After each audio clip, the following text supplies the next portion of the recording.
আপনি যে অবস্থানে থেকে অসুখী, এই অবস্থানে আসাটা অনেকের কাছে স্বপ্ন। সব সময় বলবেন শুকর আলহামদুলিল্লাহ, আল্লাহ অনেক ভালো আছি, আল্লাহ অনেক সুখে আছি। শুকর গুজার হবেন, কমপ্লেন করবেন না এইটা নাই ওইটা নাই। কিন্তু কত কিছু যে আল্লাহ দিয়েছে ওইটা লিস্ট করলে লিখেও শেষ করতে পারবো না, ঠিক কিনা?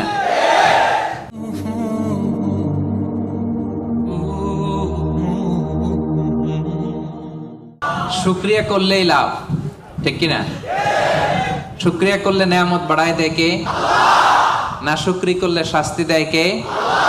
আল্লাহ বলেন লা ইন শাকারতুম লা আযীদান্নাকুম, যদি নেয়ামতের শুকরিয়া করো আমি আল্লাহ নেয়ামত আরো বাড়ায় দিব। বেতন 2000 রিঙ্গিট, এটারে 3000 বানায় দিতে পারে কে? পারে না উনি? ওনার ধনভাণ্ডারে কমতি আছে?